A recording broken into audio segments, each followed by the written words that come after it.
further ado, I'm so honored and thrilled to have all these amazing, amazing musicians on this panel.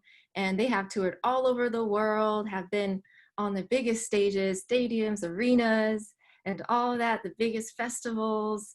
And they have also been on television, the Grammys, the MTV Awards, BET Awards, and the Super Bowl, and just so many amazing, amazing performances that you all have done, and the late late shows and so much more, all with some of the biggest artists out there. And so now I would like to introduce all these amazing panelists. So when I say your name, if you could please introduce us with your full name, your instrument, and a brief rundown of all the amazing things you have done as a musician. So let's start with Stephanie. Hey y'all, my name is Stephanie. It's so good to see you guys.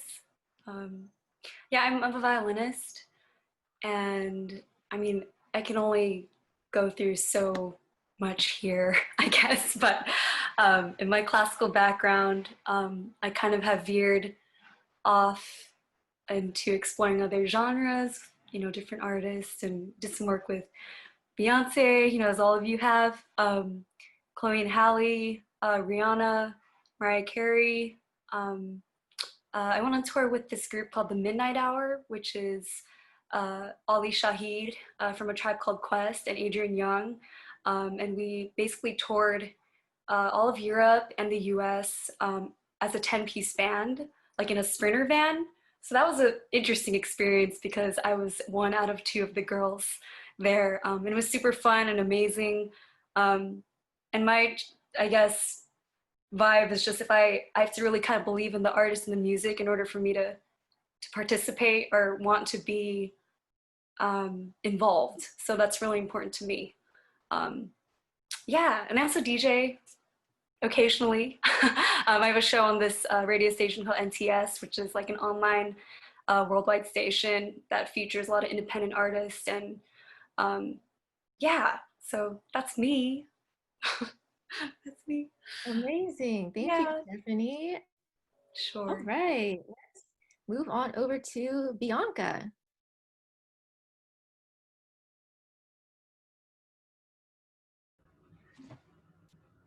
Yo, okay. Hello. What's up, everyone? My name is Bianca Richardson, and I play drums. I've worked with artists like Diana Gordon. She's a songwriter. She's amazing. Conan Gray and Moonchild. Moonchild was one of my favorite tours that I've went on. And one thing I would say about them, with them, like, they were my first group that actually was like a mixture of I guess a professional touring group, like that it was like male and female and it was like equal. So, and I really appreciate that. Like I felt like they appreciated me as just a good player, not just because I'm a female. So yeah, they're amazing. And Will Smith. Yeah, that was definitely a fun tour. And Ellen, she was playing the bass and she killed it. Yeah, so I would say some of the things that I've been working on now is, I guess, doing more studio work at my lockout. I would show to you guys, but I'm using my webcam laptop, so yeah. So I've been digging into doing more recording stuff and working more remotely. And I just know that world is like, it's a lot to learn about the whole audio thing. So like, I know I'm taking my time with that, and I'm starting to actually love the process of working with audio and like, you know, recording and stuff. So yeah, that's what I'm doing at the moment. Amazing. Yeah. Love to hear it. All right, let's go on to Miss.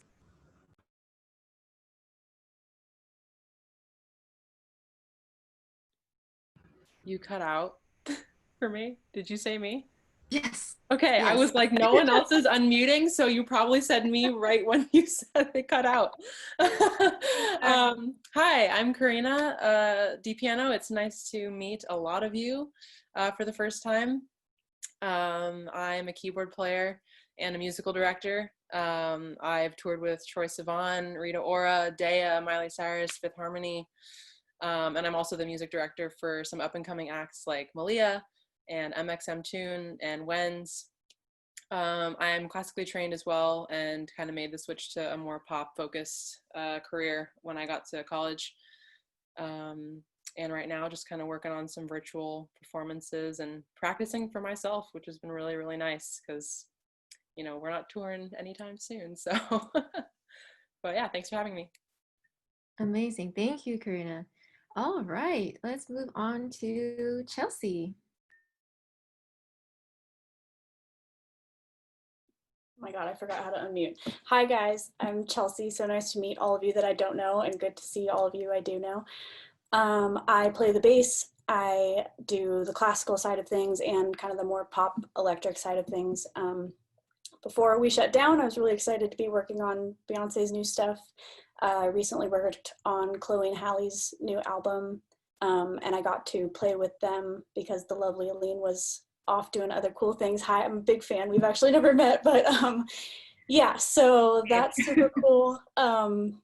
Yeah, I also do a lot of like music prep and copy work kind of stuff. So in that realm, I've worked with We Are King, who are an awesome band, and Chris Bowers, who's the composer for Dear White People and recently Mrs. America and stuff like that. So yeah, that's me. Great, awesome. All right, let's go on to Victoria Theodore. Hello, everyone. So I'm a pianist, singer, songwriter, and music director, and I'm classically trained. I went to Oberlin and Stanford, and then I've always played pop and R&B and gospel my whole life too. So I started touring with Stevie Wonder back in 2007 and toured with him for 7 years, and I was on the Arsenio Hall TV show when he came back in 2013. And then I've been working with Beyoncé since 2016 on various projects, including the Formation Tour, the Kobe Bryant Memorial with a bunch of you guys, and the thing she did on Disney back in April, I think it was.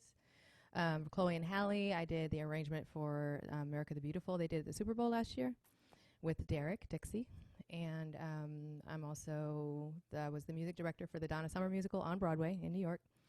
And now I'm working on a new musical about the life of Marian Anderson, who is a Black woman who was a diva, an opera diva. And her performance on the Lincoln Memorial Steps in 1939 is considered to be one of the first actions in the Civil Rights Movement. So it's a musical about her life. And I've been in the business a very long time. And the world was very different when I was the ages of most of you guys. Most of you guys are just about half my age, which is fine. But I'm so, I just can't even express how excited and proud and almost vindicated I feel with how the world has changed. Because when I was your age, this panel would not have existed. There'd be very few of us. And despite the fact that for most of my career I was the only woman in the room, I just was tenacious to show that not only can we do it, but we can thrive and be the best in the game. And you guys have all stepped into that. So I'm just proud. So that's it. That's me. Thank you so much, Victoria. We can't wait to hear more about all the amazing experiences you've had. And so let's go on to Bonnie. Hi guys, I'm Bonnie. Kind of similar story like everyone else, classically trained. I'm a keyboard player. I started out playing rock music in my own original project, and then I started playing for Daniel Bombado Marley for 6 years. So I did a lot of reggae, a lot of hip hop, stuff like that. And then I started working for Selena Gomez. So I made a hard switch to pop, like crazy hard switch. And so I started working with Selena. I've done Miley Cyrus. I currently am with Melanie Martinez before this whole crazy thing stuff, and Laura knows because we learned a bunch of your stuff. And then I've also worked with Karina doing Malia, the artist that she mentioned. I played keys on one of her tours when she was opening up for JoJo, and done a bunch of TV, all the Tonight shows, SNL, and all that fun stuff, and kind of trying to go through my resume in my head real quick because I totally didn't like prepare enough for that. But yeah, that's pretty much it. And I'm also a Roland artist too, so I work a lot with them too. Amazing. Thank you, Bonnie. All right, let's go on to Ari. Hi, I'm Ari O'Neill. I have played for Beyonce doing Coachella with Arnetta, actually. We did Gang Gang. We did Global Citizens Fest. Also OTR2 with Jay-Z. Alicia Keys, Nail for Tiny Desk. Lauren and Normani from Fifth Harmony. I was with Lizzo we did a show out in Mexico, and then we were supposed to do Houston Rodeo with Michel'Le, but all that got shut down. Maya, designer, Kiki Wyatt. And I did a little bit of work with 7th Streeter on her new track, what you say. And I have a couple of new tracks coming out right now with some other artists. That's all I've really been doing is like studio stuff, recording stuff. Obviously all the shows shut down for all of us, so we're doing a lot of recording nowadays. But yeah, that's it. Thank you so much, Ari. All right, let's go on over to Brandi.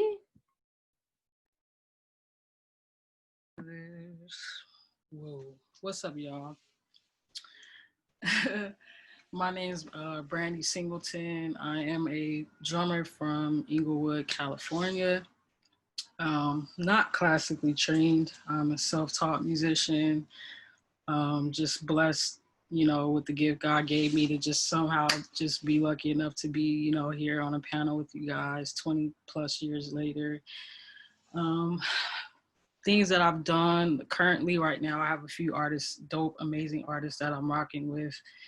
That include, of course, Chloe and Halle, which I do with Elise and Ellen and Chelsea, and Lexii whenever she comes. I've also worked with Beyonce as well on Super Bowl 50, so I was blessed to meet like Michel'Le and Taylor, like tons of dope female musicians, iconic performance.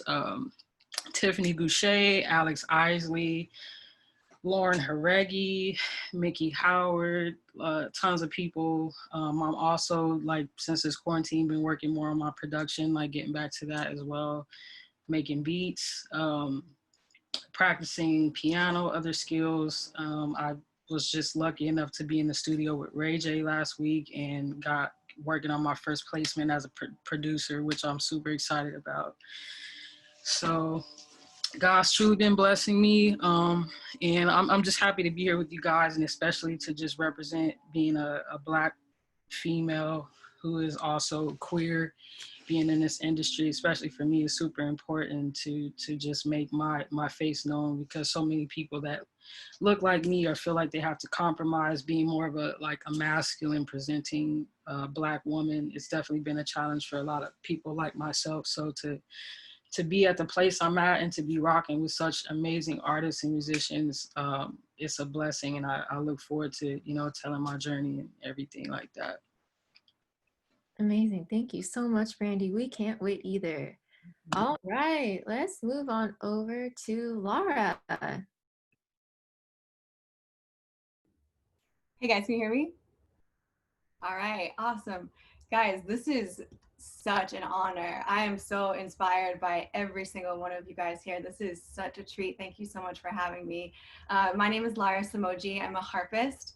And I started classically playing classical harp for a long time, and then decided, took a engineering class in conservatory and said, whoa, hold on, this is a whole new realm of things that I want to be a part of. So I started doing a lot of experimentation with pedals, effects pedals, and different types of sounds, and became obsessed with technology and how that can relate to the harp, and really trying to I guess change the narrative of the way that the harp is heard and used. And so I feel so grateful to be playing in films and TV.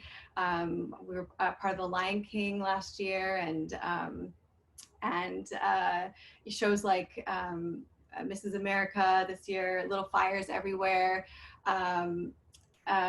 Will and Grace, like a bunch of like Simpsons, random TV shows and things like that. But I also feel so lucky and grateful to play with artists like Anderson .Paak, Her, Miss Lauryn Hill, John Legend, Ashanti.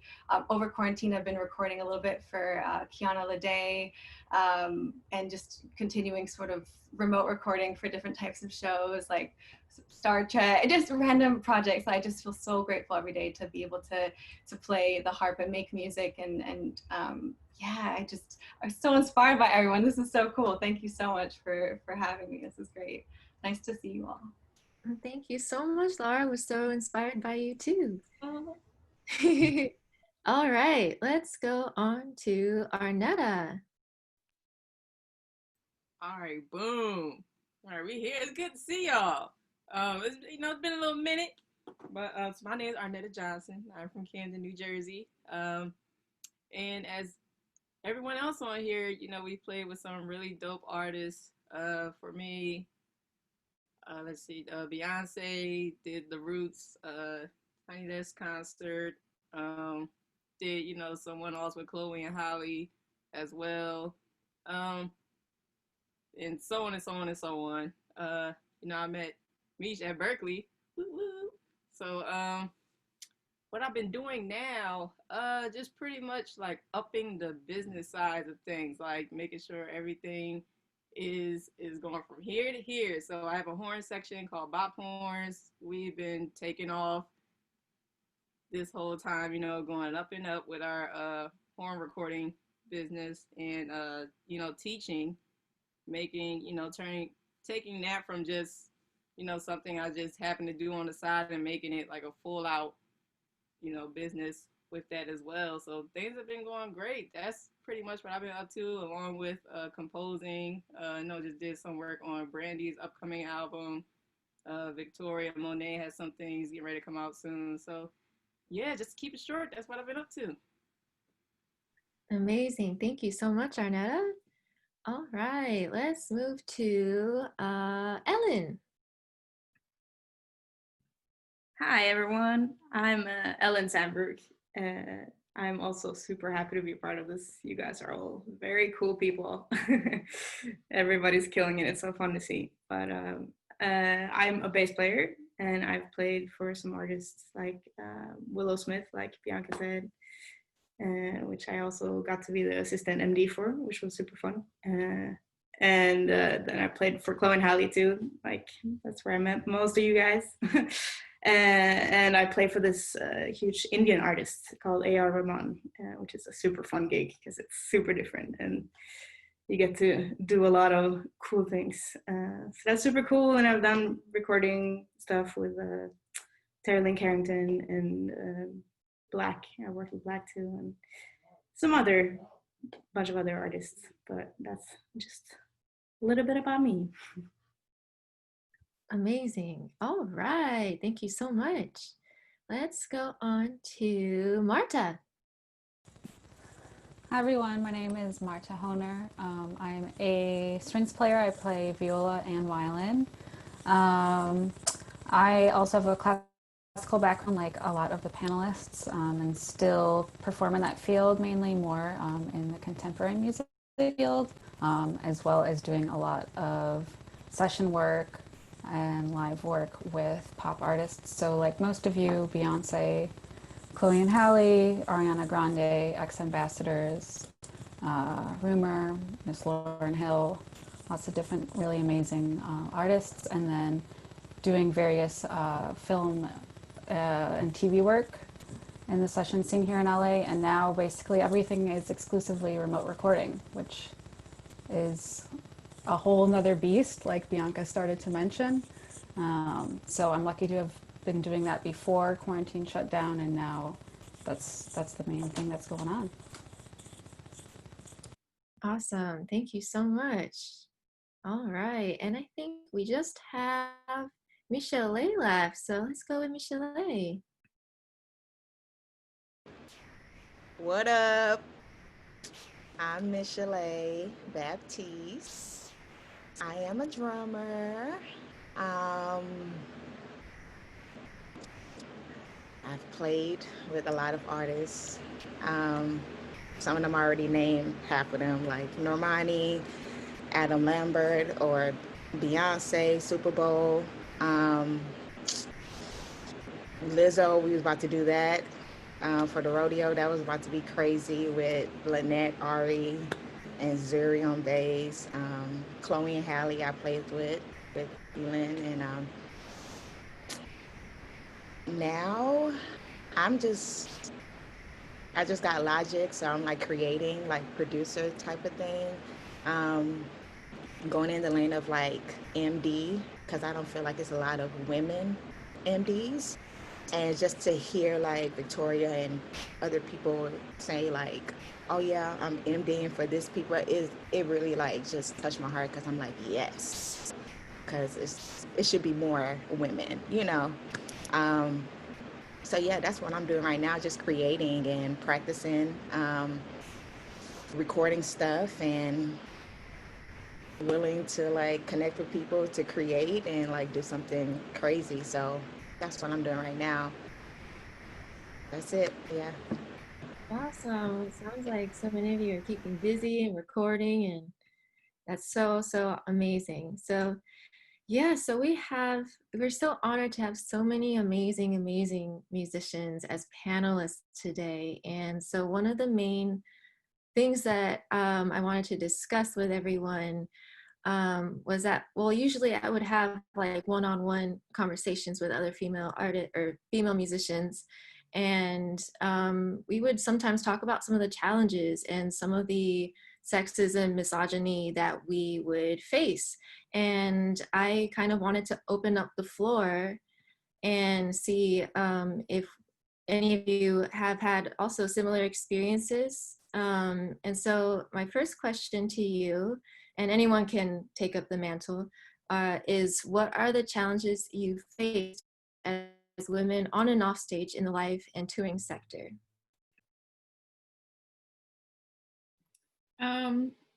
I think that there's already doubt that you can't. I know that I've lost gigs before I even got there because there was a limited amount of time to do music, and they were questioning whether I could learn it. And it was kind of insulting because, I mean, here in DC, I play guitar in church, in the club. Sometimes you sit in for somebody and you just have to pick it up. So for you to automatically assume that, you know, it's not enough time for me to learn when that's all I do here. And Arnetta, I mean, all of you who have worked for Beyonce, y'all know how it is where stuff will change. It's always changes, it's always stuff, so you have to be quick. So for you to automatically assume that, you know, she can't learn as fast as this person, because I feel like if it was a dude, like, that's not a question. You just have to learn it. But it's stuff like that. Why are we even thinking that way? Yeah, I definitely feel that on so many levels. Yeah, there's definitely been some instances for me where it's like, I don't know if she can hang. I don't know if like she can learn this kind of music. But it's like, I don't know why there's this automatic assumption about, well, first that I can even play an instrument, because sometimes it's assumed like, oh, well, maybe she's a dancer or a vocalist if I show up somewhere. But yeah, there's this kind of like automatic, I'm not sure. Do you think she can learn it? Maybe. So yeah, if anyone else wants to say anything about that. The so-called compliment that I get all too often is, wow, you play like a dude. Yeah, my favorite Seriously? part is when they like don't let you on your own riser because they don't believe that it's yours. Like that, the fact that we have to have our laminate like attached to our body at all times, or else they don't believe that we're actually All playing the times. instrument. And like for me, oh, and I mean for pretty much all of you, since we all play for pop artists, a lot of these shows we have dancers. So great, dancers are awesome. I'm not a dancer, so the fact that that is the automatic assumption for every single show, and we do tours like this, like you guys all know, we're doing like 70 shows, like we're just in every show. I'm all like my experience. I've been put in the dancer dressing room more times than I've been put in the musician dressing room because that is always the assumption, and then I'm never allowed by my keyboards because when you're the only girl a lot, it just there's all of that. And we just have to constantly improve ourselves even after we get the gig. Like we'll get the gig, we'll learn the music, we'll be there, we'll be a part of the band, we'll have our wardrobe, we'll have literally everything. And then we're on the road and we're still treated like we're not a part of the band yet because we have to like have the production and the crew believe us before we're even allowed to touch our instrument. So that's a little annoying. Yeah, I always think about at what point will we be asked, oh, what's your role on the team? Instead of saying, oh, are you a background singer? Like I wish that the dialogue, the language would change to just say, what's your role? What do you do? Leave it open for interpretation because you might not even be on stage. You might be working behind the scenes or something like that. That's the language that I want to try and, put forward. That I get a lot of great responses from people, but too many times, Bonnie, 100%. One of the things that I'll say about that is the artist that, in terms of touring, when you work with an artist, if somehow part of the negotiation that you do has to do with the artist actually acknowledging you. Because when I was with Stevie Wonder, he said my name every show. And so that definitely helped to avoid the situation where people didn't know whether I was a dancer or singer or whatever other job that's absolutely valid and important, but they got to know me. And then when I was with Beyonce on the Formation Tour, she had my face up there every single show. So that will help just by having the artist acknowledge you. And I know it's tricky, it's hard to do, especially when you're a support musician, but it's something that part of what I see as my role in this business is to try and to make change happen in a way where there is more acknowledgement for the support people, for the people who actually play the shows, and that they're given the respect that they're due. And so that's a big part of it.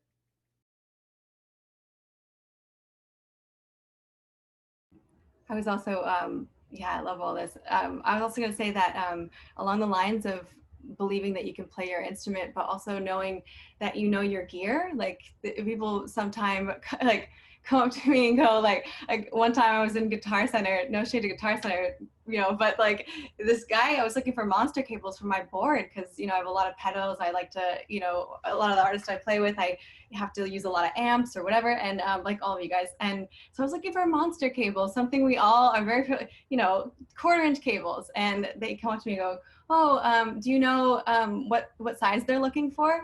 And I was like, what do you mean? What do you mean? And he's like, well, you're working for someone. Do you know which ones they're here to pick up? Like I was running their errand, like for a male composer, like a male artist. And I was like, oh no, I know what gear I need. Thank you so much. And yeah, it was just very interesting that they didn't believe that I was there for me, for my sound, for my instrument, rather than running an errand for a guy,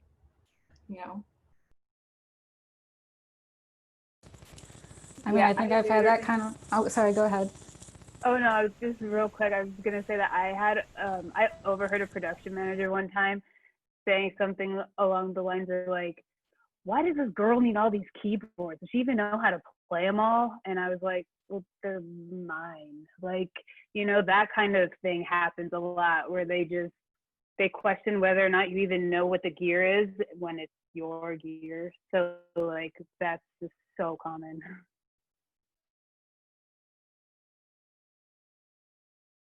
Well, one of the ways I've found to help overcome the automatic biases that people have when you're on tour is I make a concerted effort to actually get to know the crew, and I go and talk to them.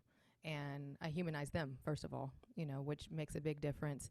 And then sound check time, before we're really going, I'll go ahead and play, and they see me and they hear me.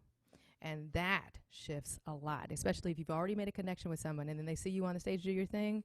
They actually, in my experience, they actually become your advocate. They become someone who'll stand up to somebody behind the scenes saying something against you. So it's allyship is a powerful thing. So, that's for young people who are trying to get into this touring world. I definitely recommend that. Just get to know everyone. Networking is huge. I agree, because I remember, I'm gonna just say the group name, I don't care. But with Fifth Harmony, when we got in, we had like 3 days to learn all that music, and they wanted me to play an electric kit and just kind of fake it through, like the whole band. And I was like, oh, y'all lost your mind.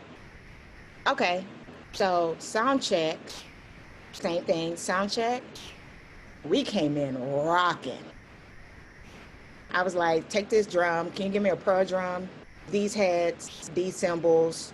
At the time I wasn't with Pisces, I was like Zildjian, just trying out stuff. I wasn't endorsed or nothing. These sticks, cool. Can this SPD pad, okay. I don't know how to use it, but I'm gonna learn today, quick. Like showing them that I know, like I'm here to work, like I'm a musician and you're gonna respect me, So it's like having that authority, and then also, like for me, the challenges that I went through as a musician, as a woman, pay, like they automatically was like, well, they ain't gonna be able to learn all these songs, so we can go down on the pay, and all these type of things. And I'm like,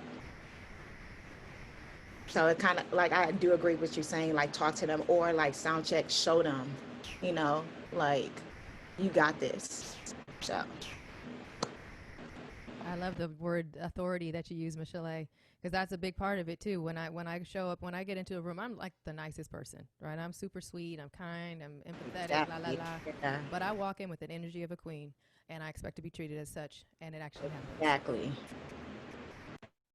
Yeah, I just want to like piggyback off Michel'Le and also Ari, because Michel'Le, like I've definitely been where you've been, where like my first tour wasn't a major tour. We were opening for, if you guys are familiar with Fall Out Boy, the lead singer Patrick Stump, he went on a solo tour. So it was cool. We opened for him, but they tried to give me the whole bit too with playing the electric kit. And as a drummer, that's just like,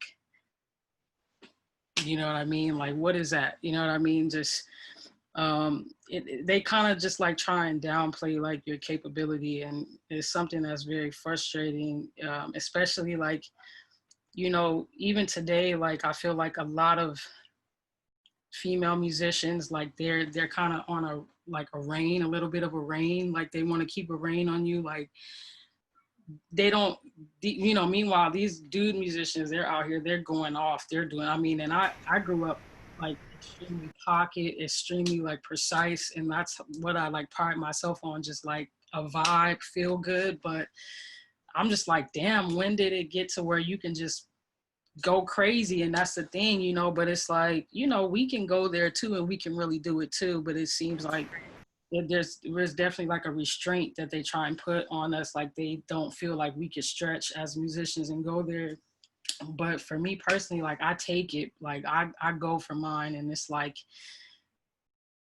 you don't know until you go for it, but it's like, you definitely have to step in that room and show like, yo, like I'm definitely walk with a certain aura that's like, especially when it comes to men, because they have this guard like up against us in a sense. And it's like, a lot of them feel like threatened, if I'm honest, I'll be the one to say it, you know what I mean? And it's like, it's room for everybody, but it's like, I'm nice too, like Victoria, but I'm gonna show you, bro, like I can go there with you, and I can play, and I'm not gonna like dial that down, you know what I'm saying, for your ego, or because you might feel some type of way. Like when I get on that stage, like I'm gonna go for it. And even like what Ari was saying, is like,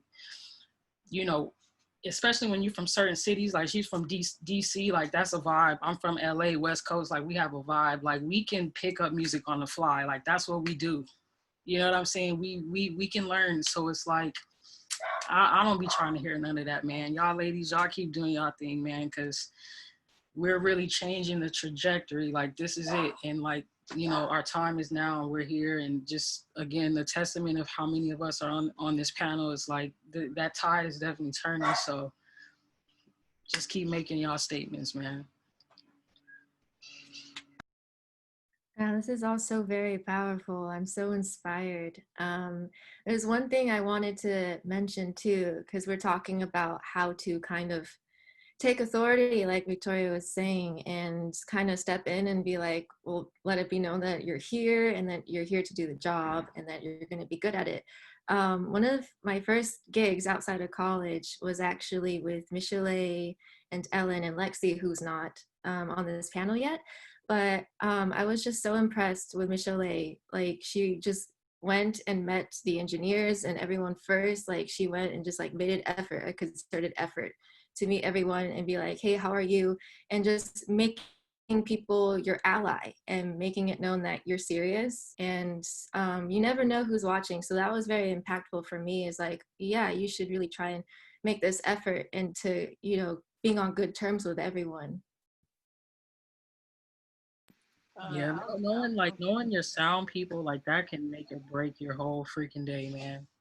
You better be in with the engineers and the sound people and the people running that, because you don't want those people against you, especially on a tour. You know what I mean? That can literally, they can manipulate your whole situation, and there's definitely some that they will trust and believe that. So Michel'Le, like she did the right thing. That's a great example to just always, you know, connect with those people, because when everybody's on one accord, that's what makes a great show, you know. So I'll go in and hop in since I got a split soon. But yeah, in terms of taking authority, I am big on that. Because given all the mess we have to deal with as, you know, female musicians, you know, some out there aren't as tough as a lot of us in here are, you know? So they may take it as an attack and then they might fall back. And, you know, they might stop going out to the jam sessions, stop networking. And instead of, you know, pushing to go harder, they might fall back. So I constantly tell, you know, the younger musicians that I mentor, I tell them, you know, don't be discouraged, go hard, go super hard, stay in the shed, practice, because at the end of the day, I tell them, if you really want to be in this industry, be a musician, you know, it's not for the faint of heart, you know. And like Japan, we're all women, so, you know, we got to go hard. We've all have had to prove ourselves countless times. Like, no matter how big our resumes get, somebody's still going to try it. We know that. Somebody's still going to try it. So it's like, I know even myself, I stay in the shed so that I can't even give somebody a moment to even have the nerve to say, see, I told you she could. I wish somebody would.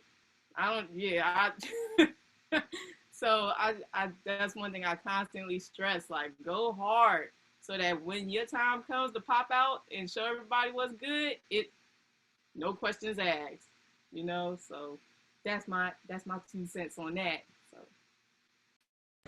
can I add to that? What Arnetta's saying, like, we are leaders in every, like, you know, artist, like, platform that we play on or whatever. So we have to continue to just set a standard. And also, like, I know it's hard, but also we got to make sacrifices too, because I know, like, on the gig that I was on, the keyboard player quit because of the pay. But because she quit, it took the management team to be like, oh, wait, this is serious, because they know she was good at what she, you know, what she do. So then it's kind of like, all right, let's give her that pay. But once it was time for her to actually move on and the next person come in, they actually got the money that is for them, you know, like.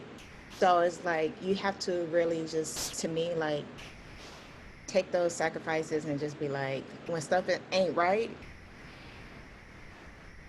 I'm just not gonna do it again. Like, sometimes, you know, like you just have to, those sacrifices to me.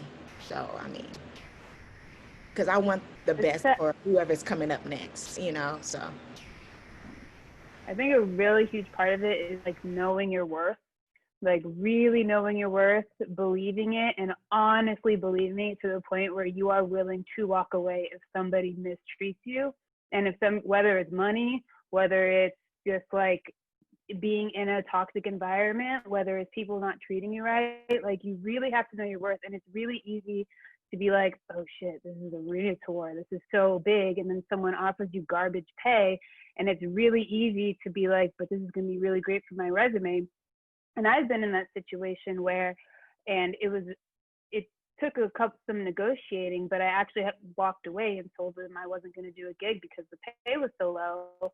And then I was told that they would find someone who would do it for that low amount. And then they called me back like 10 minutes later and were like, okay, fine, what do you want? And it's like, that was because I knew my worth. And you'd be surprised how much, when you know your worth and you are willing to walk away, they will come after you. Like, they'll come after you and be like, oh, wait, okay, fine, we're sorry. Okay, you actually do deserve this. And then the more that happens, the more people come back and do that. That's how like women in general are going to start uplifting each other if we're like willing to make the sacrifices, like Michel'Le said. Like, if you honestly own it, like we're gonna start scaring people into paying us what we want, or they're gonna lose us. And we're like, we have a lot to offer these people, and we have a lot to offer these shows and these artists. And I think they're finally starting to realize it, because the fact that we are willing to make these sacrifices and we're willing to bounce if they're not going to do whatever it is that like we deserve, that's something that's really important. And to any up and coming musician, especially the women out there, please, please, please do not sacrifice your worth. Like, yes, we pay our dues, but there is a limit. And that's something that's really important that I think the younger generation should make sure that, you know, they bring with them when they come into this industry. So I think that that's something that I struggle with when I first started, because they'll make it seem like you're missing out on something, or use the E word, like this is exposure, you know. And while I was preparing for Coachella, I actually got a call, and I wasn't gonna say their name, but you know, I think it's important.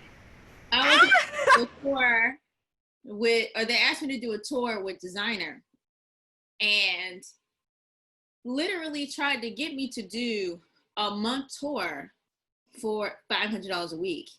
And I was thinking, like, I make way more back home playing in the club, playing in church. And at the time, I was working about 5 jobs doing music, and I made way more back home.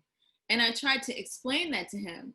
But because, you know, we were still in the process of rehearsing, nobody knew what we were rehearsing for. So he had the nerve to text me back, oh, well, Beyonce doesn't even pay her band that much. And I'm sitting there like, oh, really? I didn't respond, nothing. But I know if I wasn't doing Coachella, if I was back home and he mentioned exposure and all that kind of stuff, I probably would have fell for it, thinking $500 a week and exposure on tour with this rapper was going to do something for me. And it took me so long to learn that just post your stuff on social media. Don't worry about exposure. Expose yourself. But that's something I struggle with so much, and I've lost so much money because I was scared to ask for it. I was scared to negotiate, and I was scared that I would lose this exposure. That's such an important point, Ari. Like the idea of exposure. Expose yourself. I love that you said that, because that's it. You expose yourself. Now there is validity for people who are starting out with saying yes to any gig because of just the practice.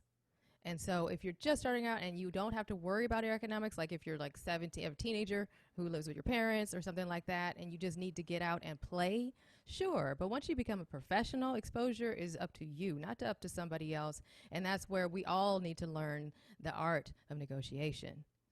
Because sometimes there's going to be situations where you want to take a gig that the band doesn't have a lot of money, but you know you trust the people and you know that they're going to profile you and that there's going to be some sort of give and take in a way where you can decide, okay, $500 a week is all that they can afford. But guess what? I get to open for them and I'm going to sell my merch and they're going to allow. So it's all about the negotiation and it's business. And so people just, once you learn that it's not just about how many hours you practice. Yeah, you do that. That's a default. We default, all of us know what practice is, right? So all of us also know now what the business is, but we don't learn that young enough. And that's such an important thing to have that balance of being competent, know your worth, but also get out there and play, do the job, and then make decisions that are sound, not just out of fear. Oh, if I say no, maybe no. That's not what it was. It's I say no because it doesn't feel right with me, because it doesn't make economic sense to me. I don't like these people, whatever. Or, yes, it don't pay nothing, but it's going to be the best time of my life, and I get to do all these other things and benefit in other ways. So that's all. Am I on? Okay. I do have to go to another Zoom meeting, but it's insane. Like literally, okay, so last night, like I was like, dang, what can I bring to this conversation? Like I literally had like my own little, I guess, talk in my own like prayer session or whatever. And what you guys are saying is so like on point of what I wrote to talk about last night. And like, I just realized that just subconsciously, we all like thought all these things that you guys saying, like Ari, we were talking about like, you know, the pay issue and stuff like that, how like I had that problem too of like being afraid of, I guess, saying something and just kind of just taking it in. And then subconsciously in our minds, like we think these things are okay. And we think that we don't, in a way, I don't want to say have the right to stand up, but we're just afraid to say something.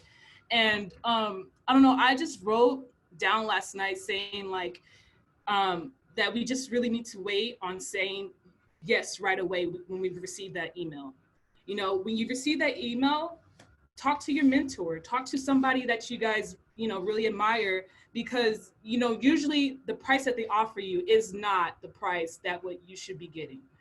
And I know, like, I didn't do that. Like, I was just, when I was trying to get into touring and trying to get into that circle, like, I got excited when I saw that email, so I would respond right away.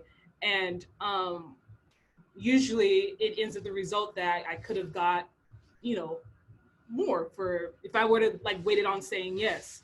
So I just encourage like all you like women or young women that are coming up and trying to get in the circle, like just take your time, do your research on, you know, whatever's being offered, and just honestly know your worth, really know your worth. But I do have to go. I loved hearing every one of you guys' stories, and I think you guys are amazing, and actually like hearing what you guys have to say and offer is really beautiful. So just happy to be part of this, seriously. And thank you, Ellen, for inviting me. Thank you so much, Bianca. Yeah, okay. Bye, you guys. Bye. Uh-huh. Yeah, so also, if anyone has to leave like pretty soon, if you want to say a few things now. And we also have some questions in the Q&A as well. So yeah, so for anyone who hasn't spoken yet and would like to, here's your chance. I just wanted to say, I think something about this that's really cool also is because a lot of the time I feel like people tend to pit female musicians against each other, right? So like, oh, have you heard about this other girl that plays bass, blah, blah, blah. What do you think about her? And I'm like, dude, I just have to say I love that you're the other bass player and you literally took exactly what I was going to say out of my mouth. Anyway, keep going. Because I think we all actually just hate when people do that, because none of us have anything against each other. Like, I feel so like, I think it's so cool to see all of you guys killing it and just like succeeding and just doing your thing. It's so dope. And I think we all feel that way, and nobody actually feels any type of way against other women who are doing it, but they always want to pit us against each other. And it's just so good to see this. We're all like supporting each other. We're all just talking about this with each other because we all have the same type of experiences. We all have to deal with the same type of things. Like we've all had to walk in with our instrument on our back and people are like, so who plays space? Like, it's like, we all have had those experiences, right? So it's so good that we can talk about this and also talk so this gets out to people who are younger than us, who are coming up and who are getting into this. Like, it's important to hear these things. And I never saw a panel like this when I was coming up and, you know, still. So this is really cool that we're just all supporting each other, and we're just crushing that it's not, we don't have anything against each other. We're just supporting each other, right? And I think it's interesting because we all talk to each other. So like in our circle, in our like world as female musicians that are like, you know, professional and actively touring, we all have stories and we all talk to each other. But like something like this is so important, and I'm so honored to be a part of it, because now we can kind of open our bubble out to like everybody else so they can see what it actually really is at like the level that we're at. Because like none of this is new to like us within our own circle, but I think it's really important that we get this message out there to the younger generations who want, so they know kind of what to expect, and so they're not like, so they're prepared for it and they can start preparing themselves for this industry and what it's actually like. And just so you know, there are a ton of female musicians. We all get along for the most part. I don't have anything bad to say about any of the women I've worked with. So like, I think that this is really important and we need to keep having these conversations. Yeah, I just wanted to piggyback off of that. Everything you guys have said is so amazing. I went to school for jazz, and I was the only undergrad female jazz major my entire time at school, and I was there for 5 years. I was the only girl there. So I actually had to unlearn not trusting other women, because it was what I was taught by the thousands of men that I was around all the time. I don't think I played a gig with another girl that wasn't like an all-girl band until like a couple years ago. It was just really tough for me actually to learn that women are better friends to you than men are. They have your back more than men will. All those years that I tried to be one of the guys did not pay off for me. And if I had to give advice to someone that was younger than me coming up, it would mainly be that women are always going to be in your corner. And I still kind of revert back sometimes to that place of like, exactly what you were saying, Ellen, of just like, oh no, she's better than me, she's trying to come after me and like take my gig, and like it's just not true. And just being all together is, nothing is better than that. Like the second I make friends with another female musician, I'm like, oh, we're cool for life. Like I met Bonnie one time, and like every time I see her post on Facebook, I'm like, Bonnie, like she's so great, you know, like all of you are just, I think about you all the time. You're all like such incredible people. And yeah, I just, like they say about the Supreme Court, I will not stop until it's all women and some men instead of all men and some women. You know what I'm saying? Yeah, I'd like to jump on to what Chelsea was just talking about with just the beautiful community of women musicians that I know. And I just love all of them. And they're incredible. And the world should know that it just has nothing to do with someone's gender or anything. It's just the person who's worked hard and shares their gift of music. And that's just it. One of the things that I'll also say to the younger musicians who are coming up that has been a practice of mine is when I do see younger musicians, because I'm older now, so everybody is younger at this point, but whenever I see them, I always reach out. And I try to be an advocate and try to be an evangelist for that person. When I see somebody that's talented, and those who know me know that I do this. They post their song, I put it on my Spotify list. I repost their stuff if I see them doing something, because I'm excited about it too. I have as much excitement about other people winning as I do about my own. And that's contagious. And so the more that you offer that, the more that it comes back to you. So just when you see someone who has incredible chop, which a lot of these young players, these teenagers, are just unbelievable with their technical prowess, I applaud it. I'm not scared of it at all. There's a song that, you know, it has nothing to do with necessarily if you have to be religious, but you can apply any term that you want. But there's a song that goes, if what God has for me is for me. And so I don't worry about somebody trying to take mine. What's for me is mine, and that's it. And what isn't for me is not. And so that peace of mind, I'm blessed over and over and over again. And I love to spread that to other people because that blessing just grows when I do that.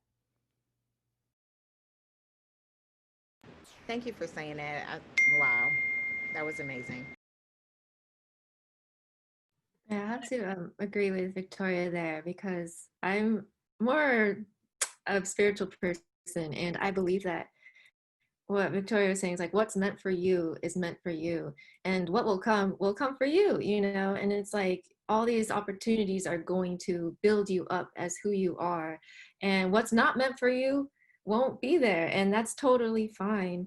And I think that's one thing that I really needed to hear, you know, coming up and growing up, and just realizing that, you know, we can all exist in this beautiful community and be supportive of each other and still have so many opportunities, like for all of us. So it's really not a matter of competition or who's who or anything, but it just really just keep on working on your craft and just really believe that opportunities that are meant for you will come your way.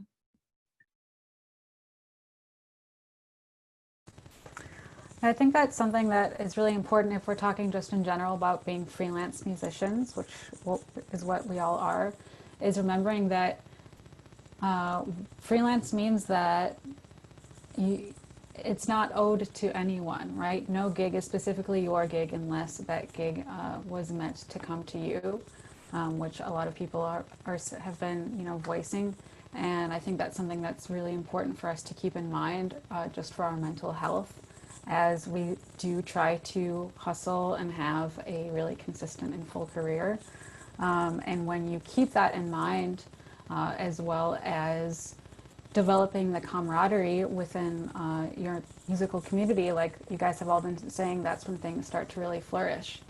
And I think it's great to hear everybody talk about uplifting each other and sharing and supporting, and that's really, I think, where things can continue to grow and be successful.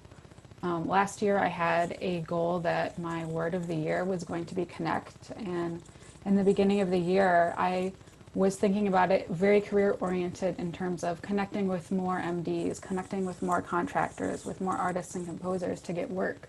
And what actually ended up happening is I started to connect and develop and grow more deeper and closer connections with other musicians and friends in LA, which then turned into more work opportunities and made working in the studio and on stage with those people even more fun. And so I think that's something that is really important for us to talk about as well. And we're just talking about the mental gymnastics and emotional things we have to go through in terms of being not only a freelance musician, but also a female freelance musician.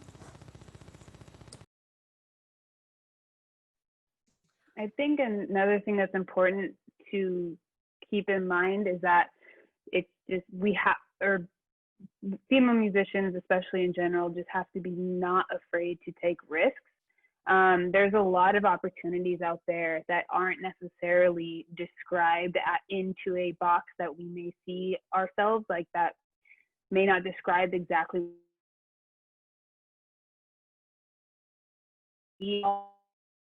into a show or a job or a tour that people that are looking for people may not even know that they want. And so I think it's really important to not be afraid. If a gig opens up and it's a gig that you think you would really enjoy, but who they're looking for doesn't really, go anyways. Like, you never know. When I started working for Melanie Martinez, and they wanted a guitar player who kind of played keys. I don't play guitar at all. I only play keys. So I just went anyways. And I just was like, I don't play guitar, but I can make my keyboard sound like one. So, okay. And that's exactly what I did. And I ended up getting the gig, and I was not expecting to get it at all. I just literally went there to like brush up on my audition chops. And I clearly had something that they didn't really even know that they were looking for. And, you know, Melanie chose me herself. So it wasn't the MD or management or anything else. So I think something like that is just really important to remember, because I've probably let so many opportunities pass me by because I would be like, oh, I'm not that exact person. And so many of these things, they're expecting men to be the ones to apply for them. They're expecting men to be the ones with the auditions, and they're expecting men to be the ones to get these gigs. And they don't even know that they want women until they see that there's a lot of us that are better than these guys. So I think that it's really important for us to just like keep going out there and showing up, because then that's how the game is kind of changing. And I think it actually is changing. What I just want to jump on that, Bonnie. A lot of times you'll see that men who aren't necessarily qualified for things will go ahead and apply, and sometimes they'll get the job just because they had gumption. And a lot of times women who are super overqualified won't do it because we have a perfectionistic tendency, and there's no reason for it.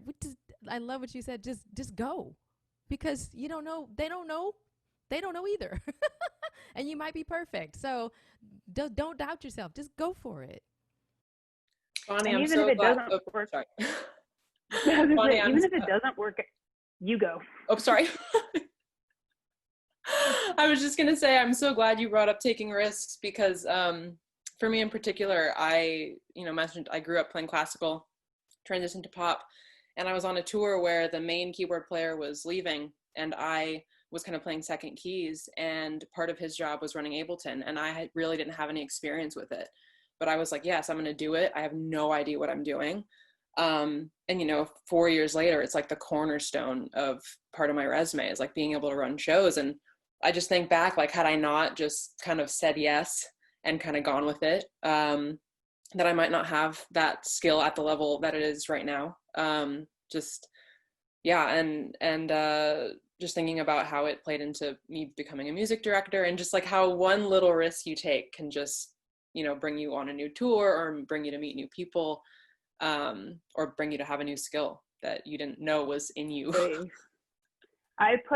When the Selena tour, I put a keytar on my rider kind of as a joke.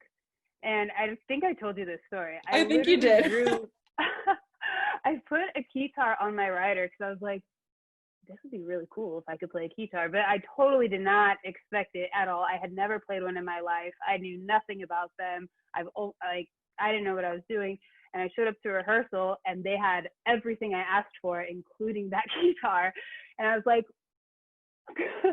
because I didn't know how to play it. So I just took it home. I was like, yeah, I totally got this. Yeah. And I just like did everything I could, played it around my back, just practice as much as I could. And so I was able to pull it off.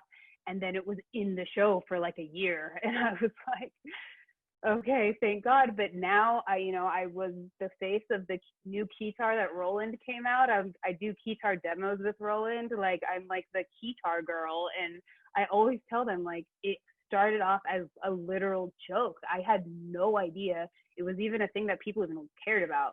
And then it kind of just blew, like exactly like you said, it's just, you just never know. Take a risk. The worst thing that's going to happen is that you're not going to be good at it. And then try something else, just keep going with it. And then, yeah. Amazing. That's so, like, it's so important for us as women to just like say, well, we can learn. I mean, it might take us a minute, just be like, okay, so what's going on, what's happening? But just to take that step, that might actually be the thing, like Karina was saying too, like that might take you to a level where people call you for that. So that's really cool. And so I think we have some questions if you guys are up for answering those. Let's see. Let's start off with, I think Lucy is asking, when we're hit with an offensive or sexist comment, how should we go about responding? Should the response be kind and just move on? Or should we as women bring up the fact that the comment was offensive? I think it depends. Like, there have been some situations where it was just blatant. But I know the person that I'm dealing with, it doesn't matter what I say, they're not going to hear it. So I know, okay, you're not going to hear what I'm saying. I'm paid to play. You paid me to play this guitar right here, I don't need making friends, all that. That's a beautiful part of it, but it's not a part of what I'm being paid for. So you go over there and do that. But if it's somebody, or if it's worth it, I mean, I guess it's all worth it. It just depends on you. If it's worth it, I'll say something. But if it's not, then I just know, okay, I can't fuck with you, and I gotta learn this music over here. So you keep that over there. I'm just gonna keep doing my job. I agree, Ari. It's contextual. You know, depends on the situation. It depends on your personality type. Some people are overt with how they can respond and react to things, and some people are more introspective and they don't necessarily do that. So it depends on whether or not you want to spend your energy and time trying to educate somebody. And a lot of times it's not worth it. And so you can just walk away from it. But if it's something where you have to defend yourself, sure. But it's up to the situation. As long as, like Bonnie said, you know your worth and you've created allies who can step up and help you out in a situation. It's just trust yourself with your judgment, with how you respond. Yeah, or, oh, sorry. Oh, sorry, Lauren. No, you go. No, you go. I was gonna say really quick, or just, yeah, all those things amazing, exactly. But also, like, prove them wrong. Like, just like do it. Like, someone says, like, oh, well, let me help you with those cables, or whatever it is that they think that you can't do. You just be like, you know, just prove them wrong, and just be so confident in your abilities and your knowledge and your skills to just do it. Like, do it. And yeah. One word I'm going to throw out is just boundaries. You know, I think it's just even before, you know, they could even throw something at that, like that at you. One thing I found helpful in terms of just not being intimidated by a bunch of dudes or, like, I don't know, like big artists or whatever, is just to kind of see them as like family. I'm sure you guys can all kind of relate to that in some level, like even you guys as family, where, you know, everybody has roles and there's like a mutual level of respect. Like if you could present your, you know, yourself as like their sister, you know, or like treat them like a brother, right? I mean, that may not, let's say, change the fact that they may, you know, they make a comment or whatever, but to kind of establish that line, like, hey, we're colleagues / like brother and sister here. Like, don't like say those things to me. Like, we are on the same playing field. And yeah, just to kind of avoid that at all costs in a way.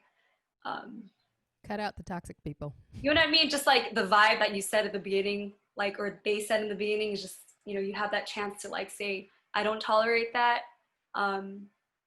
And yeah, it's a matter of, I think, just that beginning sort of like establishment of knowing that you're like essential to this group, not just an accessory, you know, like because you're a girl or something like that, or you're being a backup musician or whatever. It's like you play an essential role, you know your worth. Like, this would not be the same without your presence there. And to kind of bring that energy right from the bat. That helps. Amazing. I can say one more thing because I got to dip real quick. But during tour, there was this one girl who was getting picked on so bad. Like, son, like, watching it hurt me, and I felt bad for watching. She was getting picked on by the other girls because she was so gorgeous. She plays violin, and the guys were like sexualizing her, doing all this extra stuff. And even though like every situation doesn't call for it, but like we were discussing earlier, it was one of those situations where she was just too scared to stand up for herself. And I wasn't just gonna keep sitting there and watching that happen to her every day. And then she wasn't the best dancer either, but it's like they were too busy talking shit rather than talk shit. Why don't you go over there and be like, hey, I'm working on this dance step right here, or I see you over here struggling. Why don't you work on this with me? So it was one of the guys who was really giving it to her real bad. It was disgusting. And I said something. And from there on, because I kept defending her and I'm kind of, very vocal, she ended up getting more vocal. And just the sisterhood that developed because of that, and that's like my homegirl to this day. So I think that even though still every situation doesn't call for you to defend yourself or explain to somebody, it can help the next girl who doesn't really have that kind of voice be like, you know what, you're right, this isn't right, and you shouldn't be doing this to me.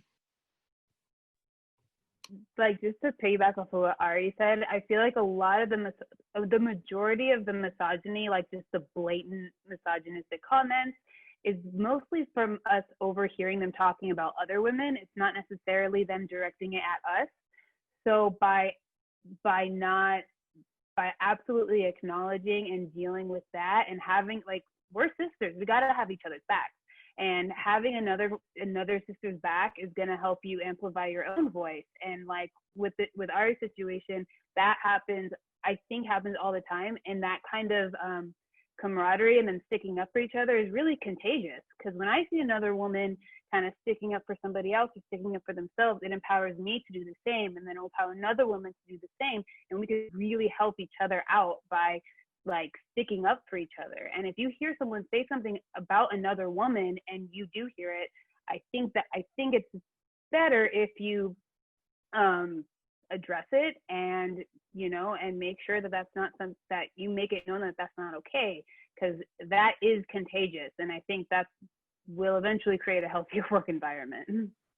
Yeah, I agree. I just wanted to piggyback off that because, like, I have like a weird position, obviously, because I love women, so it's like I'm 30 now, so like when I was younger, like I could kind of see myself being like more of the guys and like talking about women, like, damn, look at her and blah blah blah, and like being one of those people.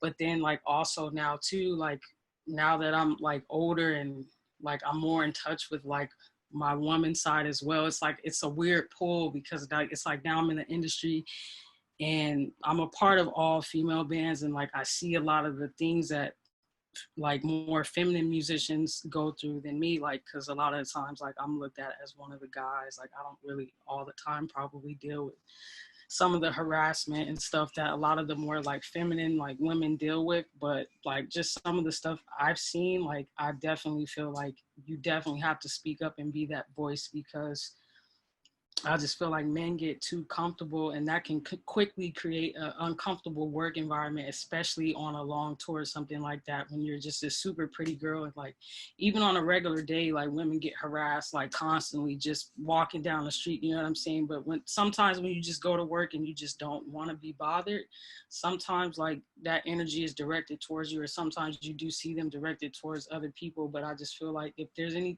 type of like disrespect, or if there's any type of like misogyny going on, or like any type of harassment, like me personally, like I'm not down for that. Like I would always personally say speak up, and like Stephanie said, create those boundaries, because if you don't set that boundary from jump, like they will push it and they will push it and they will push it, and it can make or break your experience on tour. You know what I'm saying? It could turn it from the most beautiful situation into like, I don't want to see this person today, or I just don't feel like, you know what I'm saying? Like dealing with that type of situation today. So, I mean, there's going to be a lot of women that are afraid to speak up in fear of, compromising their position. So for those of us who do have that voice, or, for somebody like me, like I kind of get respect from the guys as one of the dudes. Like I'll tell them like, hey bro, like don't speak to her like that, or don't speak on women like that, or don't make these type of people feel uncomfortable, because that's just a tone I feel like has been set from the beginning of time, and we're just getting the opportunity to where we can coexist with a lot of these male musicians and have these opportunities. And if we don't set that tone of like, you can't just treat every single female that comes in like a piece of meat, you know what I'm saying, or like they're not capable, like it's a tone that we all have to set across the industry. Otherwise, the same thing is going to keep happening, and it's just not okay. I would like to say something, like figure off of what Brandi was saying. Can y'all hear me? Everybody? Okay.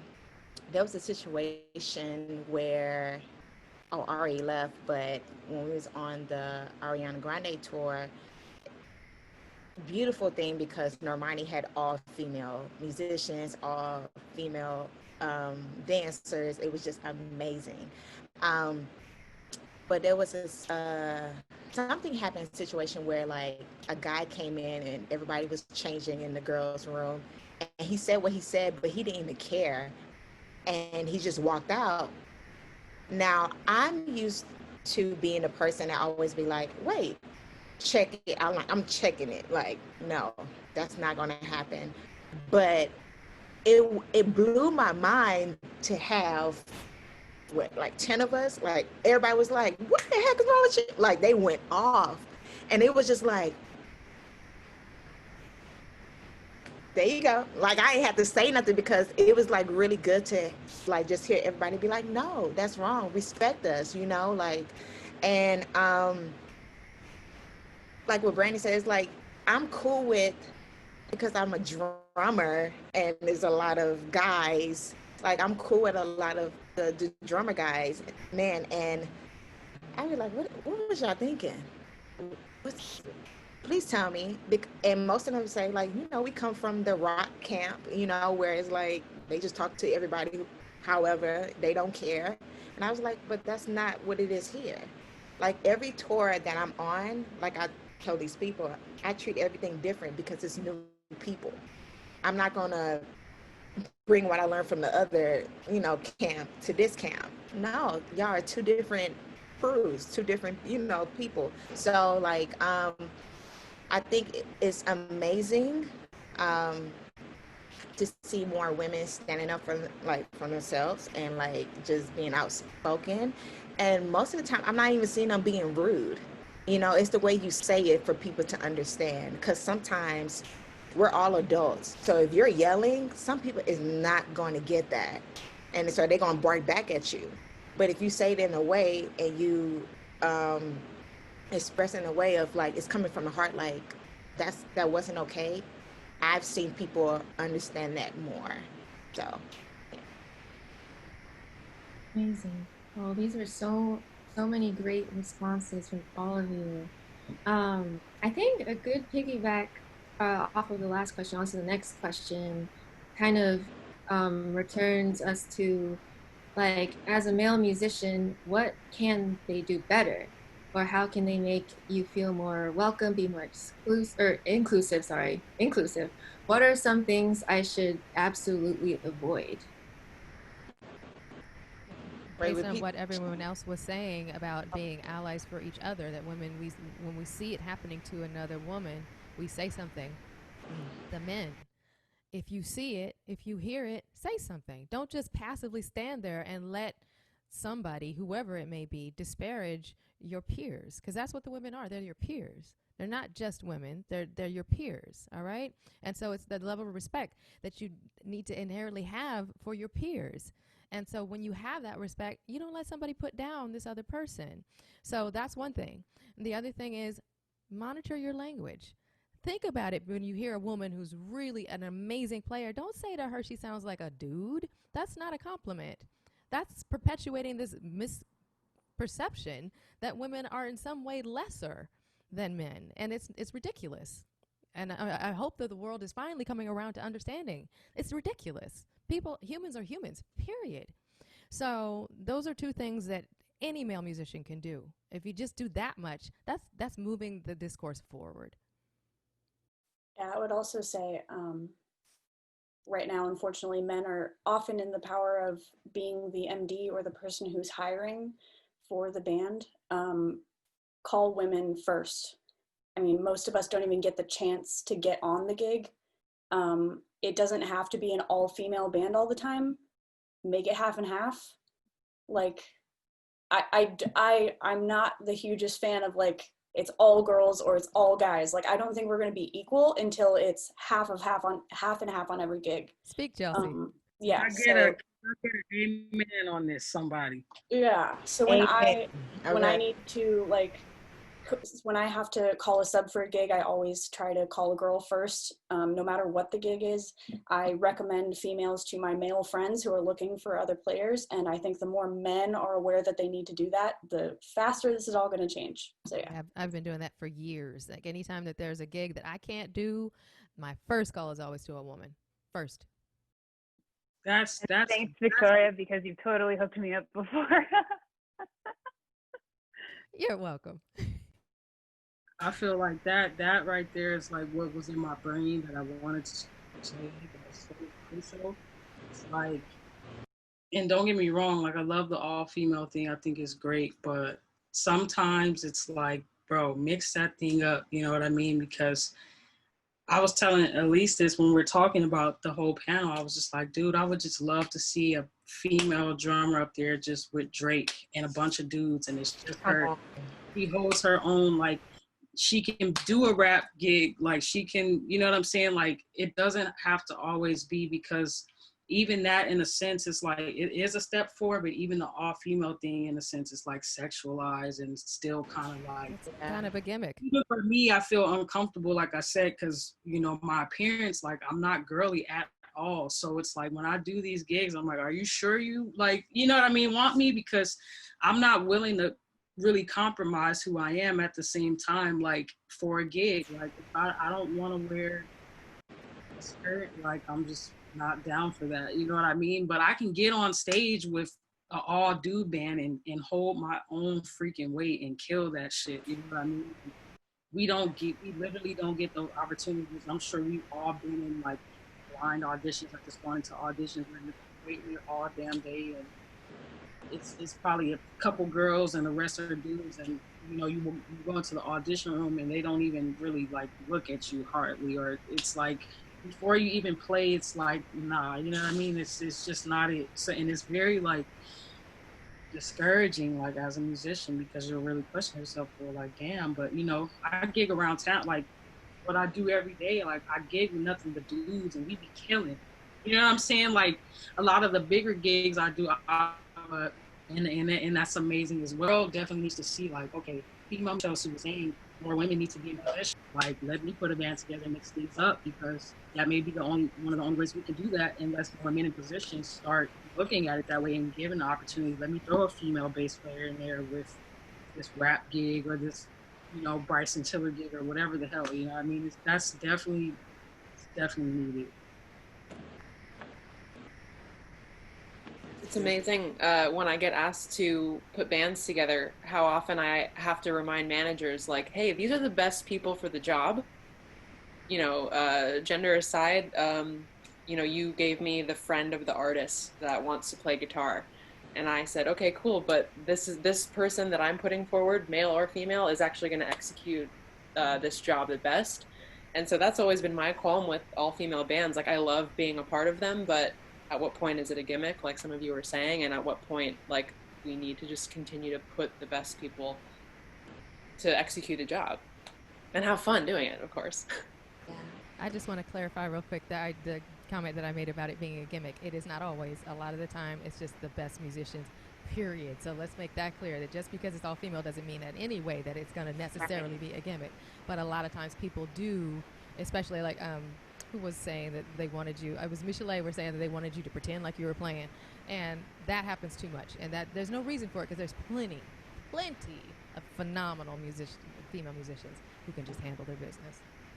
But also, talking about that, some people are really scared to even talk about this subject, because like one of my close friends was like, well, be careful, because I don't want them to take away your job or you won't get no jobs. And I was like, oh no, I'm not, you know, shading or like throwing any shade on like the artists or anything like that. I'm so happy that Beyonce had the first female band, and like because of Prince having Sheila E., like I don't even know what Sheila E. went through during those times, you know, like, but I would like to know, because, you know, I would actually like to be in that position, because she was killing it. She had on the heels and she was like, Sheila's no joke. You know, no joke. But I do feel like we do need to have men and women together and killing it, because I know some women musicians who is right there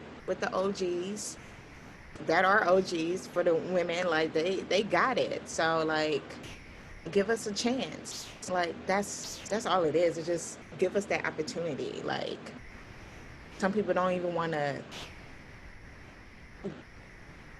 I guess, open that door of doing something new, like, or different. They just rather just like be comfortable the way it is. And it's like, okay, it's getting old. Like, stop. So I don't even think it's really like about the artist a lot of the time. Like I feel like maybe more management or, label their vision, you know what I mean? Like as far as like the all girl band situation, that's why I kind of go back to like where or people like positions being in positions to be in more male indies. Because I feel like a lot of the artists that do have all female bands, like they're a lot of the ones who are advocates to push female musicians forward. So that's why they do it. I don't feel like they do it because it's a gimmick. I feel like there's only a handful of artists that truly like are advocates for women and feel like if nobody else is going to give like I'm gonna be one of those artists. Like I want to rock with women. I want women management. I want women musicians. I want a woman, front of house. Like all of those things. Like I want to, and I feel like Beyonce is one of those people. Like she's an advocate for women. And I think you cut out for a little bit, Brandi. Could you kind of like recap a little bit of what you said? yeah, you cut out, sis. I was like, yeah, what was I saying? No, I was just basically saying that I just feel like it's more so the artists that are the ones who are advocates for the female musicians as opposed to a lot of the times the people who have the input on the vision for the artist, the management, the label, such and such. Like I'm just grateful for those artists who do advocate to have female musicians and other females in place in power because without them, the artist pushing for us, which I'm sure a lot of time it is the artist pushing for us, to be in these positions. Like I'm grateful for that. But I just think the people that are above them or have an input, on what they're doing, they need to kind of broaden their horizons and not try and add all the extras to it, because I feel like the artists just want to get female musicians because they want to help. It's everybody else that tries to add extras to it and make it a whole bunch of other shit that it doesn't need to be. You know what I mean?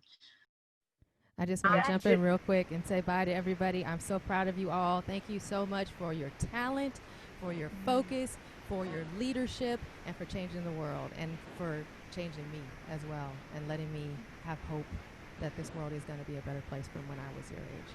So thank you so much. Bye. Gotta run. Bye. We love you. Love you guys. Can I say something about what Brandi said? I do believe that sometimes, like, how you was talking about, you was cutting out, but I think this is what you said, like how like you're not going to change who you are, because like some artists, they do want like the girls who are like girly type of things. So I do feel like sometimes the artists do have a say so, even though we think sometimes management, not gonna lie, management and the MDs and whoever, they like to put in stuff and be like, what? The artist didn't say that. But most of the time, those artists, they be asking for some stuff and I be shocked. So I'm not going to say that the artists are, I'm not saying like that they don't, because they do be say some stuff. I'm like, but you say you want a musician who can do the job. Why do you need all this? I'm sorry. And I be the one, when it comes to stuff like that, I do not like that. Because I'm like, you're asking me for a bass player. I don't see no color. I don't see no, you need somebody who's going to do the job. I'm sending you that person. And that's it, final. And so that's how I feel. So. No lies told, man. Huh? So I feel you on that. No lies told, Like me, like after we did Super Bowl 50, and I don't know if you remember, like all you girls, y'all all wore bamboo, like earrings and shit, And I don't wear bamboos, like clearly, like that's not my thing, you know what I mean? So I was like so uncomfortable, and I was just like, am I really gonna be like on national TV with these fucking bamboo earrings on? And like, I was so uncomfortable, you know what I mean? And just, I talked to the team and, everyone was cool with me just switching my shit out and having my studs, and I felt comfortable and like even, like Beyonce, like we worked with her. We know she's very hands-on. She's very hands-on. So Yes. Yeah. For me, for her to like okay me and co-sign me to like be who I was with her, like nobody, like no artist could tell me like, for me, like no shade to nobody else, but I'm just like, if one of the top artists, you know, that I admire and look up to, if she's cool with me, like being comfortable in my own skin and tells me to embrace it, there's no gate that I'm willing to compromise for it. Like, yeah. So far, I've been blessed to where I haven't had to. Like, I've been myself, and thank God. Yeah. I'm just playing drums. That's what I know how to do. So it doesn't matter how I dress or all the other shit. You know what I mean? Like, I'm a female musician. I'm still female, and I know how to play drums very well. And that's what you hired me to do. You know what I mean? It just hurts when stuff like that happens because with all of us, like we work hard. A lot of people don't know, like deep down inside, like the stories of like how we got to where we're at right now. Like we went through a lot. Like if it's like auditions doing school or whatever, like MD's not giving us a chance or whoever, like we went through a lot. So it's like when we get somewhere and we're respecting and all that, like it's amazing. I just want us to, not just us, but like more women, you know, who's coming into like the music industry and the touring industry, like to be able to like stand firm and like enjoy that moment of just not feeling like they have to change or do this or do that. Like, yeah. So.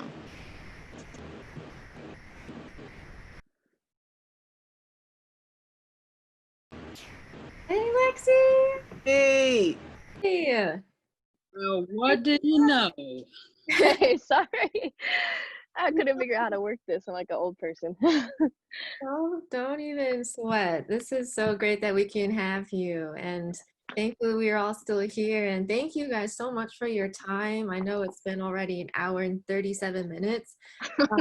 But yeah, Lexii, like if you guys have to bounce, like no worries. I want to honor your time. But I love you all. And just keep fighting. Y'all all are light to this whole music industry, to this world. So I appreciate y'all, and let's hang whenever y'all want to hang, you know. Oh. Bye. Bye. Bye. All right. Well, Lexii, we'd like to hear you talk too. But let's see if there's maybe like a good question. Sorry. Oh no, go ahead. Go ahead. I'm looking at a really interesting question that I think I can kind of answer. It says that, do you guys notice any specific differences within the behaviors towards women in different countries when traveling? That is a very interesting question because when I was on tour with Selena, we did a really large, we did about a month and a half, maybe a 2-month Asia tour.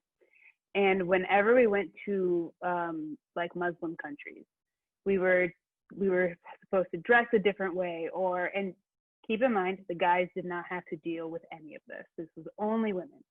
We were getting vetted. We were getting, our entire wardrobes always had to change. And obviously out of respect for the culture, out of respect for the religion, that's fine. But the way that we were treated was very different than where we were used to in other parts of the world. And when my very first time, it was like very much a culture shock because I didn't really understand or get it or know kind of how to go about that. So that does happen. It is very, very different in different parts of the world when you're traveling and when you're touring. And the best way to address it is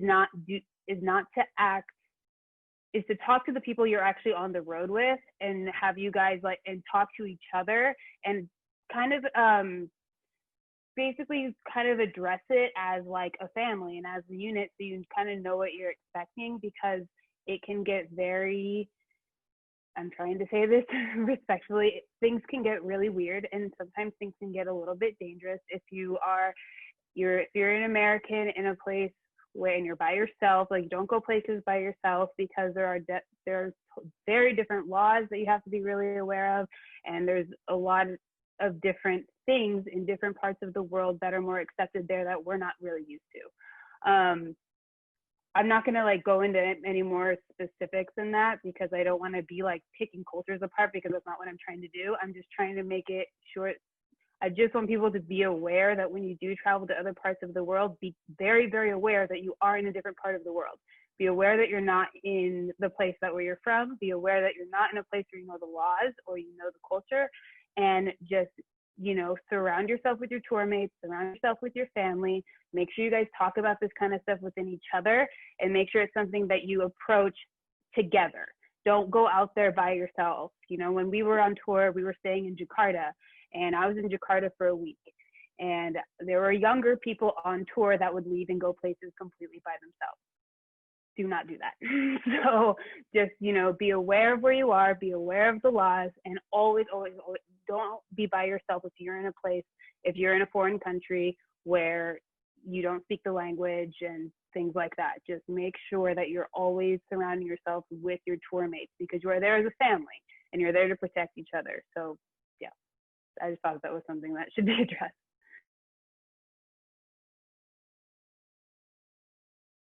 Guys, I actually also have to go right now. I have a meeting with my landlord, but I just want to say it's so good to see all you guys' faces. I have to see you in person. Brandi, Laura, Bonnie, Marta, Eileen, Chelsea, Karina. I haven't met you, Karina, or Bonnie, but I love you guys, really. Thanks for having me, Elise. Thank you so much, Stephanie. Be in touch, though. Yeah? Reach out anytime. Thank you so much. We love you so much. Bye, guys. Bye. All right. Well, I think we're probably towards the end of this. I just wanted to thank you all so, so much for being here. Thank you, Elise, for doing this. This is such a good idea. Like, thanks for taking the initiative and everything. Yeah, it was really good to actually just like see your faces because I know most of you guys, and for the ones that I don't know, it was so awesome to meet you guys. And the ones that I do know, it was so nice to actually see your faces again, because it has been way, way too long. So thank you so much, Elise, for putting this together. This was amazing, and I'm so honored that you asked me to be a part of it. So thank you. To all of that. Literally, thank you so much for organizing this. This is dream. And like I said, in the beginning, I'm so inspired by every single one of you guys. Like this is a total pleasure to be a part of. And it's just so nice to see everyone. This is so cool. I feel like just giving everyone this like a virtual hug. And yeah, thank you so much for this. This is awesome. Thank you so much. Thank you. Yeah, thank you. I would love to add one thing, kind of to hopefully wrap up some of the questions that people have been asking about in the chat and Q&A, and also go along with a lot of the things that we have been talking about, which is to really encourage people to do as much research as they can and communicate with each other as much as they can. Because I think though a lot of the questions that people kind of started answering or are still left in the chat are easily answered or learned more about through those two things. So research and communicating, sharing with each other, learning about different people, making sure that when you do get a gig that you are setting yourself up for success by doing as much research ahead of time. Not only does that mean learning the music, but also if you are learning what other personnel is there, who they are, you know, what they've done, so that you can be as informed and educated as possible, can take you so far, and really prepare you for anything that might be thrown at you in these situations where anything can really happen. So, Arnetta. Yeah. Hey, you're back. Awesome. Yeah, that was such a good point, Marta. I think just doing the research, like it's not all just music and practice, and like if we want to thrive in this business, it's really making sure that we know as much as possible and make those connections and really get to know the people that you're on a gig with. And also I would like to add, like, try and find a mentor that has that experience that you are looking to have or similar. I think that there's so much value in having a mentor and like having someone to look up to.